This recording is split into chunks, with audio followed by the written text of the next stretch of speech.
Bienvenue à Compte complet, notre balado qu'on vous présente chaque semaine sur ce qui se passe dans le monde du baseball. Alain Useron en compagnie de Marc Griffin. Oui, on continue le compte à rebours. Reste 4 semaines maintenant avant la fin de la saison régulière. Et les sujets qu'on va aborder aujourd'hui, on va dépasser un petit peu, on va déborder le cadre habituel, c'est-à-dire qu'il y a des événements hors du terrain sur lesquels on va s'attarder. Pour commencer, tout seigneur, tout honneur, Marc, on va parler d'Abraham Taureau et de son exploit dimanche. On parle de Justin Verlander qui a lancé son match sans points ni coup sûr. Abraham Taureau y a fortement contribué. On va parler aussi de la vente des Royals de Kansas City. Pourquoi? Parce qu'il y a peut-être un lien à faire avec ce qui va se passer à Montréal. Auparavant, on va parler de Tyler Skaggs. On a quelques éléments sur les causes de son décès. Marc, tu as joué. Il y a peut-être des choses sur lesquelles on va pouvoir parler. Bon, à Baltimore, il y a de la chicane, mais en tout cas, c'est de façon particulière. C'est pas surprenant. On perd, il y a de la tension. Mais ça me surprend que ça ne soit pas arrivé avant ce genre de truc-là. On va y revenir. Puis là, dans la Ligue nationale, Marc, il y a 2 semaines à peine, on se disait ça va se régler dans le dernier week-end, le dernier match. Mais là, avec ce qui s'est passé au cours de la dernière semaine, tu te dis, finalement, est-ce qu'on a déjà déterminé qui va jouer? Oui, pas mal moins d'équipe, oui. Bon. Marc, Abraham Taureau, ça fait 2 semaines de suite. La semaine passée, on se disait, il vient d'être rappelé, c'est mérité, bonne semaine et tout ça. Puis là, dimanche, pas supposé de jouer. Donc, il y a une partie de sa famille qui retourne à la maison. Et, oups, tout d'un coup, il est dans l'alignement à cause d'une blessure. Justin Verlander lance. Puis là, Marc, tu te retrouves, c'est 9e manche, 0-0, et Verlander n'a pas accordé de coup sûr. Tu as 2 retraits, un coureur sur les sentiers, c'est Abraham Taureau qui est au bâton. Et qu'est-ce qu'il fait? Il met la balle de l'autre côté de la clôture. C'est un scénario parfait. Un peu frustrant là, pour ses amis et la parenté qui était partie parce qu'il ne devait pas jouer. Mais quelle journée pour Abraham Taureau. Là. Écoute, Alain, c'est indescriptible. C'est indescriptible ce qui s'est passé à Toronto avec Verlander qui, évidemment, a lancé un match en point de coup sûr, mais n'avait pas eu d'apport en attaque, évidemment, au cours des 8 premières manches. 2 retraits, comme tu l'as mentionné. Et Abraham Taureau qui se fait déjà... faut le dire, un nom, c'est-à-dire un gars qui, lorsque c'est le temps, lorsque ça compte, fait le travail. Écoute, c'est tellement fort ce qui s'est passé. Moi, je trouve ça tellement extraordinaire. Le scénario ne pouvait pas être plus parfait. Écoute, l'image de Justin Verlander qui cherche Abraham Taureau après le match pour lui faire l'accolade, ou la réaction des joueurs des Astros lorsque Abraham l'a mis de l'autre côté, de voir un Altuve sauter comme si... tu comprends? Écoute, Abraham, là, il a 22 ans. Il les a regardés à la télévision. C'est un gars qui était chez eux, puis un jour, il dit, moi, je peux jouer un jour avec ces gars-là. Et c'est lui qui permet à Justin Verlander de lancer son 3e match en point de coup sûr en carrière, qui en plus effectue le dernier retrait du match sur un roulant au 3e. Écoute, c'est incroyable. C'est vraiment, je veux dire, bravo. Puis, tu sais, le Baseball Québec, il y a quelques années, le slogan était « Saisir le moment ». Tu sais, au baseball, lorsque la balle est frappée, pendant une fraction de seconde, il y a un silence. Parce que là, on regarde qu'est-ce qui va se passer. Elle va se rendre où, cette balle-là? Mais saisir le moment veut dire tellement de choses. Et dans le cas d'Abraham Taureau, là, est-ce qu'il a saisi le moment? Est-ce qu'il a saisi l'occasion comme jamais? C'est incroyable de voir ce gars-là jouer de la sorte et nous représenter, quand je dis nous, évidemment, le baseball au Québec et au Canada, de jouer de cette façon-là. En tout cas, moi, il m'a fait vivre des moments, magiques. Et bravo, Abraham. Personne ne pourra jamais lui enlever ce moment-là, ce moment de gloire. Et ça va lui permettre, évidemment, de gagner en confiance encore, de s'installer un petit peu plus dans le baseball majeur. Et qui sait?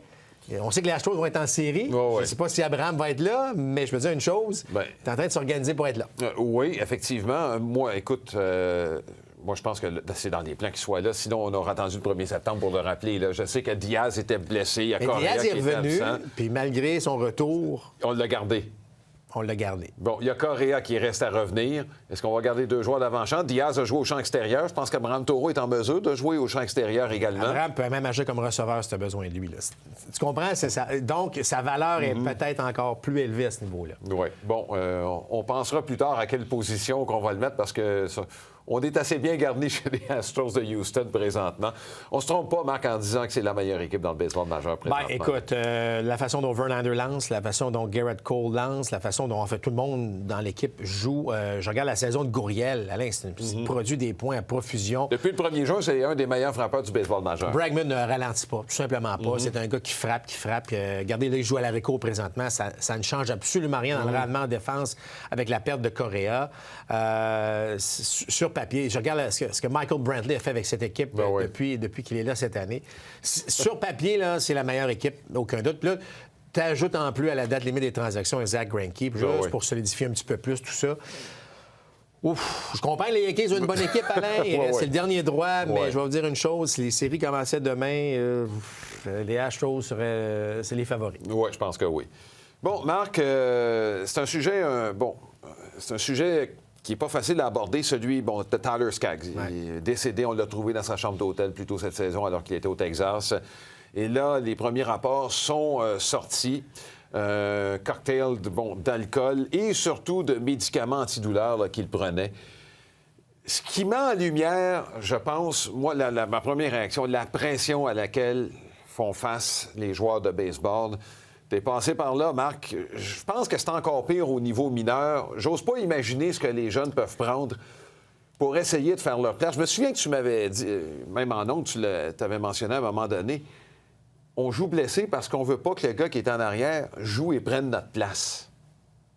La compétition vient pas seulement des autres équipes, vient de l'intérieur de l'organisation. C'est clair. Puis c'est vraiment une situation, Alain, où ça devient dangereux parce que à un moment donné, tu prends quelque chose pour t'aider pour la douleur, puis là, à un moment donné, la douleur part.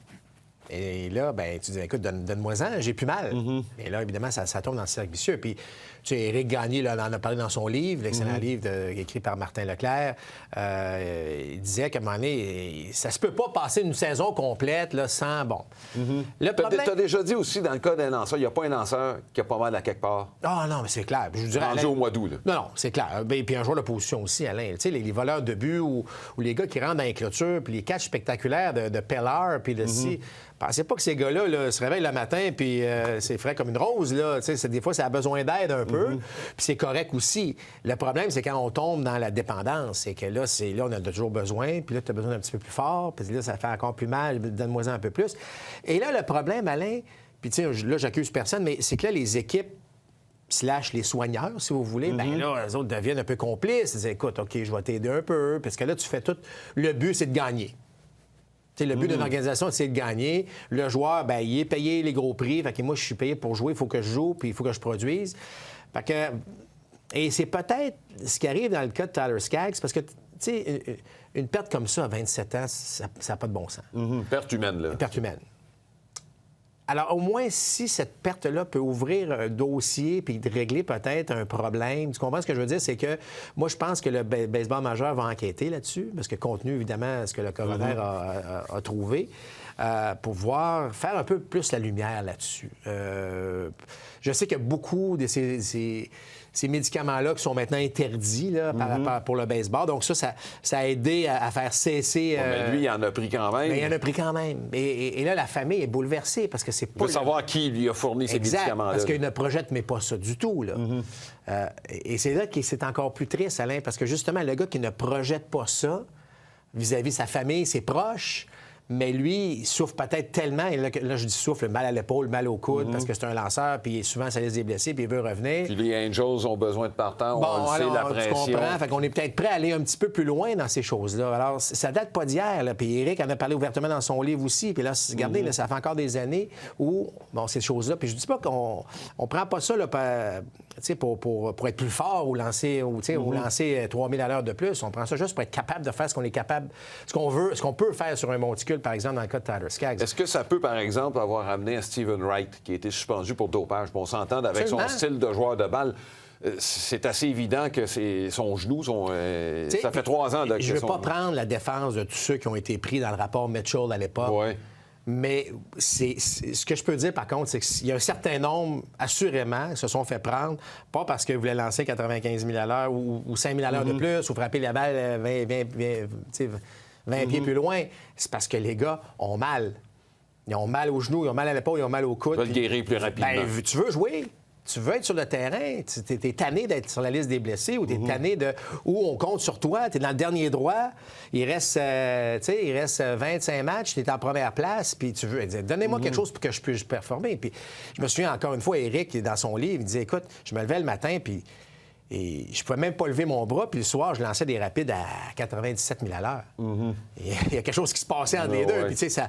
Alors, donc, est-ce que ce dossier-là va faire en sorte qu'on va les gratter un petit peu plus pour voir si on n'est pas fautif au niveau des équipes, au niveau... Puis, tu sais, personne ne voulait mal faire dans ce dossier-là, là. On n'accuse pas personne. Non. Mais il y a quand même une vie d'un jeune de 27 ans là, qui est perdu, évidemment. Là, C'est de changer la culture, dans le fond, qui est le défi. Voilà.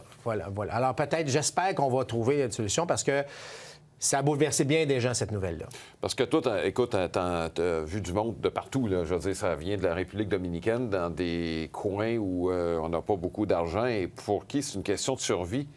Les gens sont prêts beaucoup, Alain, pour aller. Bien, regardez comment c'est fait aussi, là. Je veux dire, veux-tu qu'on se parle de salaire de Ligue mineure versus Ligue majeure? Alors, je veux dire, l'argent est en haut. Alors, qu'est-ce qui va faire que toi, tu vas passer, puis moi, je passe pas? Puis là, à un moment donné, bien, qu'est-ce qui va faire la différence? Alors, c'est là un peu que les joueurs tombent dans cette... Puis, tu sais, on parle pas de stéroïdes, là. Je parle juste là, Alors, tu sais, par exemple, là, ta force, c'est les vols de but, puis tu as mal à un genou, puis tu as constamment mal au genou, puis là, tu voles plus. Bien, ta valeur vient de faire ça. Alors, tu prends un petit anti-inflammatoire qui te permet, soudainement, j'ai moins mal, je peux voler, je performe mieux, mais un anti-inflammatoire, ça ne veut pas nécessairement guérir, là. Fait que là, tu as moins mal, mais le mal est toujours là. Puis... Alors, tu sais, les gens comprennent là, que c'est de même qu'on tombe là-dedans, mais qu'on est jusque-là, dans le cas de Tyler Skaggs, c'est quand même surprenant. Alors, qu'est-ce qui s'est véritablement passé? Je pense que c'est là qu'il faut aller au fond des choses. Oui, comme je disais, c'est un changement de culture et en tout cas, il y a de l'ouvrage à faire et j'espère qu'il y aura des leçons à tirer de ça qui ne sont pas décédés pour rien. Exact. Là. Bon, autre dossier qui n'est pas relié à ce qui se passe sur le terrain, c'est la vente des Royals de Kansas City. Il y avait des rumeurs la semaine passée et, bon, compte tenu du moment où les rumeurs sont arrivées, le moment où on a annoncé la vente, il ne s'est pas passé beaucoup de temps.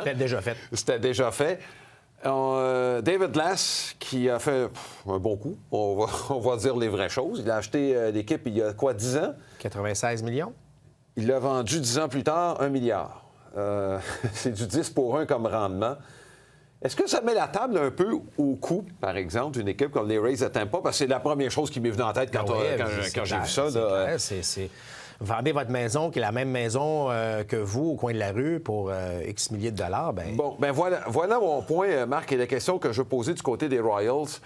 Les Royals, ça a été vendu au même moment où on renouvelle le contrat local qui, en passant, est doublé par rapport au contrat précédent. Ce contrat-là, on ne l'a pas à Tampa. Est-ce que ça diminue la valeur de l'équipe de Tampa? Sans aucun doute. Sans aucun doute. C'est ce que je pense aussi. Oui, sans aucun doute. C'est arrivé à la vente des Dodgers, ça arrive à la vente des Royals. Comme n'importe quelle entreprise, c'est relié aux revenus que vous allez avoir. Voilà. Alors là, tu as un contrat de télévision qui permet aux Royals, de faire beaucoup de sous et avoir beaucoup... probablement avoir un budget un peu plus élevé pour la masse salariale. Absolument. Non, ça, c'est clair. On n'est pas au niveau des Yankees, mais... Non. Puis on va puiser ce qu'on peut dans le marché de Kansas City. On n'atteindra jamais celui des Yankees. Mais c'est pour ça qu'il y a un partage de revenus aussi dans le baseball. Ouais. Et ce qu'on souhaite des équipes comme Kansas City, c'est justement de tout cet argent reçu par le partage des revenus, qu'on puisse l'injecter un petit peu plus dans la masse salariale pour se donner une meilleure chance. Mais écoute, moi, je vois ça d'un bon œil. C'est une transaction qui s'est faite rapidement, qui s'est faite facilement. Mais oui, Alain, il y a une valeur associée à ça, parce que ça inclut aussi un stade. Là, lorsqu'on vend une équipe, ça inclut un stade. Alors là, donc dans ce cas-ci, si on compare à Tampa Bay, oui, c'est des chiffres sur lesquels... Tu sais, c'est pas surprenant, là. Les Marlins ont été vendus pour combien? C'était plus que ça. C'est quoi, 1,2?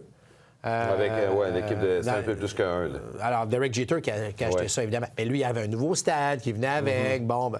Alors, on est dans ces eaux-là. C'est comme ça. Mais évidemment, s'il n'y a pas de contrat de télévision, c'est différent. Puis, ça reste dans le même marché, là. C'est pas un transfert non plus. Donc, ça joue un rôle dans la valeur de la franchise. Oui. Dans le cas de Kansas City aussi, et ça, c'est un point que tu mentionnais, effectivement.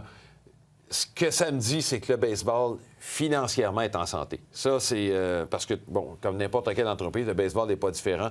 Ça tient compte des revenus. Il n'y a pas une équipe qui perd de l'argent présentement dans le baseball majeur. Ben, même les Rays n'en perdent pas, là. Exact. C'est peut-être ça le problème. Bien, le problème, en tout cas, ils n'en perdent pas beaucoup. Non. Enfin, non, ils en font pas beaucoup. Ils n'en perdent pas, mais ils n'en font peut-être pas autant qu'ils l'aimeraient, bon, compte tenu de tout ce qui se passe.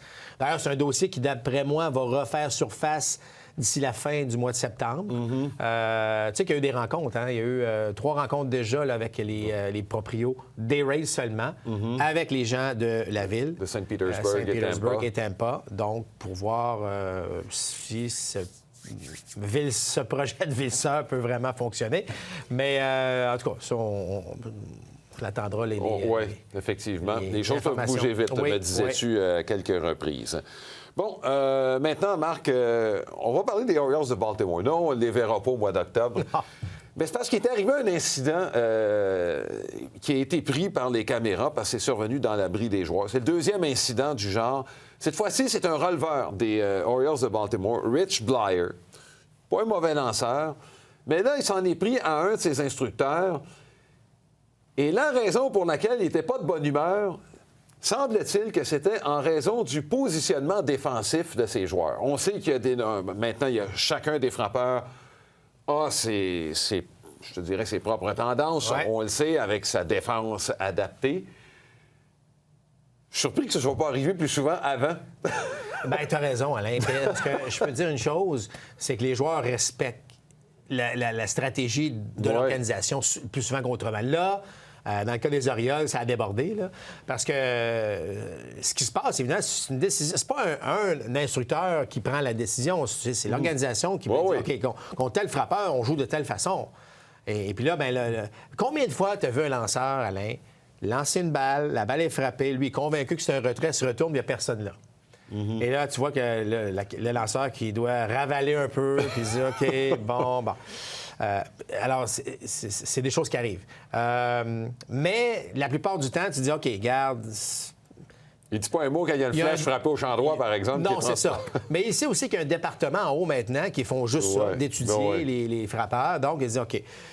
C'est sûr que parfois, un lanceur va dire, il me semble que ça m'arrive juste à moi là, que la balle passe toujours où il n'y a pas de... Bon. Bien, tous les joueurs vont réagir de la sorte, Marc. Bon, c'est ça. Je t'entends dans nos reportages quand tu parles du frappeur qui est 2 en 3 sur des petits ballons qui passent par-dessus le 2e but. Ça, c'est normal. C'est normal, ce genre de choses-là. Alors, mais tout ça pour dire que... alors, je pense que la grande majorité des lanceurs respectent ça, même si tu n'es pas toujours d'accord. Et là, dans le cas des Orioles, c'est sorti. Mais tu as raison de mentionner qu'on aurait peut-être pu voir ça avant. Parce qu'il y en a des cas, effectivement, Alain, où... tu regardes même le pourcentage. Des fois, le pourcentage n'est pas si élevé que ça, mais on y va quand même. Et là, bon, puis je répète encore, mais c'est aux frappeurs, la nouvelle génération de frappeurs, de s'ajuster. Là. Parce que c'est jamais 0%, là, par exemple, le gaucher, parce que c'est les gauchers qui font l'objet de plus de défense adaptée. Tu regardes les coups frappés à gauche, les coups de moins de 200 pieds, là, c'est ce qu'on détermine, c'est jamais 0% à gauche. Non. Donc, il s'agit que je tombe sur le 10 à un mauvais moment. Mais t'es peut-être le lanceur qui tombe toujours sur le 10 Fait que là, tu comprends, ça devient frustrant à ce moment-là. Mais il faut... Tu sais, mais je sais que c'est frustrant, là. Puis je comprends parfois un lanceur qui peut dire « Hey, là, on peut-tu jouer du baseball normal? » Puis il me semble que j'irai mieux avec ça. Mais il faut que tu respectes ce qui se fait dans le baseball aujourd'hui. Puis comme je l'ai mentionné, c'est une décision... il y a un département complet qui dit faites ce que vous voulez, mais voici l'information. » Puis il y a un gérant avec ses instructeurs qui dit « Les gars, on va jouer de telle et telle façon. » Et puis je veux dire, tu sais, Alain, tu es un gars de statistiques dans le passé. Je serais curieux de savoir, moi, quelle est la réelle différence, tu sais, d'avoir toutes ces défenses adaptées et lorsqu'il n'y en avait pas, par exemple, dans les années 90, et voir est-ce qu'on a vraiment... Est-ce qu'on a vraiment changé les chartes complètement du baseball avec ça? Je ne suis pas convaincu encore, moi, de ça. Je voudrais poser la question à Ryan Howard. Il y en a, je comprends, OK? Non, mais... Il y a des frappeurs gauchers, il y a des types particuliers gauchers qui courent pas vite, qui frappent avec puissance. Absolument. Ça, je suis convaincu de ça. Moi, je parle... Joey Gallo perd probablement 30 points. Mais je suis très conservateur en parlant de ça. Puis, mais je parle en termes je parle pratiquement en termes de points marqués dans un match, en termes de nombre de coureurs sur les buts. Est-ce qu'on a vraiment... Je comprends, là, il y a une logique derrière ça, là, mais est-ce que ça a changé au point où... Il y a pas mal moins de coureurs sur les buts. Tu comprends? Je ne suis pas convaincu encore totalement que ça a diminué de façon drastique le nombre de coureurs sur les buts. Les frappeurs attaquent on n'a pas la même approche. Donc, c'est difficile de comparer les époques. Ce qu'on peut dire, par contre, et rappelle-toi, Marc, que j'avais commandé une étude à un moment donné. J'avais pris Willie Stargell des années 70. Oui, c'est vrai. Puis, j'avais pris une de ses saisons complètes pour voir combien de roulants à l'arrêt-court et au troisième but il avait frappé pendant toute la saison. Et c'était une dizaine. Pendant une saison de 162 matchs. Là, à ce moment-là, tu dis, si tu enlèves juste un, puis tu mets l'autre du côté droit, est-ce que ça vaut la peine? Tu te dis, bon, sur les 12, il y en a peut-être 6 qui vont être frappés vis-à-vis. Ça veut dire, tu concèdes 6 simples pour avoir un autre gars de l'autre côté. Je pense que le calcul est facile à faire à ce moment-là. Dans ce cas-là particulier, on aurait probablement pu faire le même calcul avec un gars comme Willie McCovey, exemple, ou les gros frappeurs gauchers. Est-ce que Larry Walker aurait fait l'objet de cette défense-là quand il jouait? Ah, écoute, mais c'est intéressant. Mais c'est une autre époque aujourd'hui, évidemment. Exact. Mais moi, je tiens mon bout là-dessus. Je n'haïs pas du tout les défenses adaptées. C'est aux frappeurs de... Je sais que le terrain est fait pour les gauchers, les droitiers. Bon, les gauchers sont plus affectés parce que c'est plus facile à ce niveau-là. Mais c'est aux frappeurs de trouver des solutions. T'sais, les lanceurs ont fini par trouver des solutions, là, les frappeurs. Puis les frappeurs s'en viennent. Parce que les frappeurs, là, il n'y a pas si longtemps, là, tu avais 3... lanceurs sur tes 11-12 qui lançaient 95+. Là, c'est 10 sur 12 qui lancent 95+. Mais pourtant, les gars frappent encore la balle. Tu comprends? Fait que les frappeurs sont meilleurs aussi. Ils se sont adaptés à la vélocité des tirs. Là, vont s'adapter éventuellement. La nouvelle génération, je suis convaincu, va le faire. Oui. Ce sera à suivre. Et Marc, dernier sujet, on va parler de la course aux séries. On aurait peut-être même pu commencer par la course aux séries, mais comme il reste 4 semaines, on va avoir le temps amplement d'y revenir. Au cours des dernières semaines, on a parlé surtout de ce qui se passait dans la Ligue nationale. On se dit, c'est toute une course. Il y a 7 équipes qui sont à 5 matchs ou moins d'une place dans les séries. Là, maintenant, on est à 4 semaines de la fin des séries. Puis, tu te dis, finalement, ça va peut-être être les Cubs et les Nationals de Washington. Tu regardes les équipes qui ont une chance de les rattraper. Je pense que Washington est en train de se détacher. Oui. On ne perdra pas cette avance-là. On est entre 6 ou 7 matchs là, de la deuxième équipe là, qui suit. Oui, je suis d'accord. Du côté des Cubs, il y a les Phillies qui ont une chance encore. Les Diamondbacks sont sur une bonne séquence, un peu loin. Bien, Alain, il reste 25 matchs. À peu près, là, ça dépend des équipes. Il reste 25 matchs. Alors, admettons là, que, tu sais, je sais pas, là, 25 matchs. Mettons 26, faire un chiffron, là. Les Cubs jouent pour 500. Tu joues pour 500, t'es 13-13. Mais il faut que tu ailles chercher 3 matchs, tu sais, d'écart. Fait que toi, il faut que tu joues pour combien? 16 et 10. 16-10 en fin de saison. C'est faisable, Tu là. joues pour plus de 600. Là. Mais c'est du baseball que tu n'as pas vu de l'année, là, du baseball de 600, là. Pour ces équipes-là, je parle, les Mets qui flirtent avec le 500 seulement. Alors, tu leur demandes de jouer ce qu'ils n'ont jamais fait cette année, ou presque, de jouer 600 dans le dernier droit, où là, ça se joue vraiment. On a rappelé, évidemment, des joueurs, le mois de septembre est arrivé, on rappelle des joueurs. Les défis de taille, je sais que le chiffre paraît pas si énorme que ça, là, 3 ou 4 matchs à rattraper, mais il faut vraiment que les Cubs s'enfargent. Puis ça peut arriver. Mais là, le temps qu'on avait, tu sais, quand on se parlait, il restait 45-50 matchs, on disait, il y a un petit peu de temps. Là.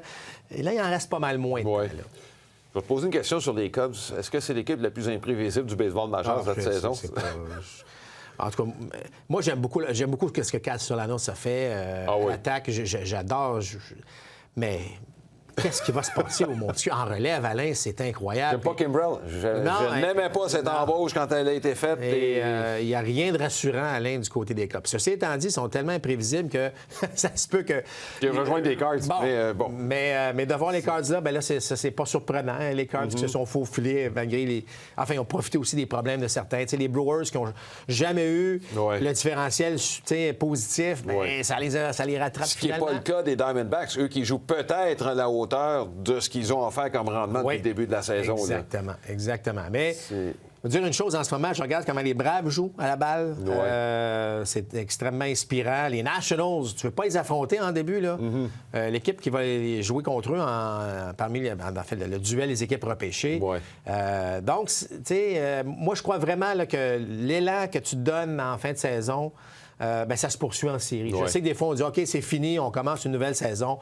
Ça marche juste pas comme ça. Tu es dans une Période de confiance, ça va se poursuivre. Ouais. Période d'incertitude, malheureusement, ça se poursuit aussi. Oui, et un petit mot sur la Ligue américaine. Bon, c'est une lutte à 3.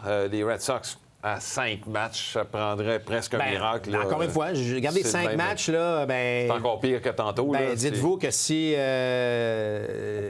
c'est du 2 pour 1. C'est 2 victoires pour 1. Bon, exact. Tu peux pas te permettre de perdre alors, la c'est série. du 666. Il faut que tu joues ça absolument dans le dernier droit. C'est une lourde tâche là, avec le nombre de matchs qui restent. C'est 3 bonnes équipes. Je t'avoue, Oakland, ce qui m'a rassuré en fin de semaine, on a perdu 2 matchs contre les Yankees, mais 2 matchs au cours desquels les Yankees ont gagné lors de leur dernier tour au bâton.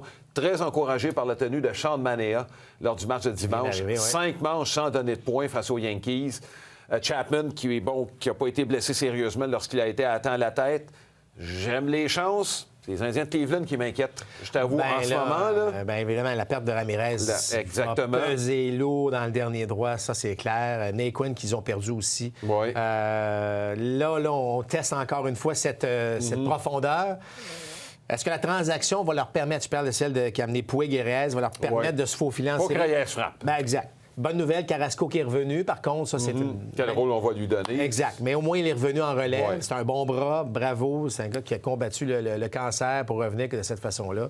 Ça peut être une belle source d'inspiration aussi pour ses coéquipiers. Oui, c'est pas fini. C'est plus serré. Je suis étonné de dire ça. Là. C'est maintenant plus serré dans l'américaine. Oui, on ne pensait pas dire ça une dizaine de jours. Hein? Non, absolument pas. Marc, ça complète compte complet. 4 semaines avant la fin de la saison régulière. On vous invite à suivre ce qui se passe d'ici là dans le baseball majeur. Et je vous donne rendez-vous ce mercredi alors qu'on verra les Red Sox de Boston qui n'ont plus beaucoup de marge de manœuvre contre les Twins du Minnesota qui devraient être des séries à moins d'une débandade de premier ordre. Donc, mercredi, 19h à RDS2 en direct du Fenway Park de Boston. Merci d'avoir été des nôtres. Je vous souhaite de passer une excellente semaine. À bientôt.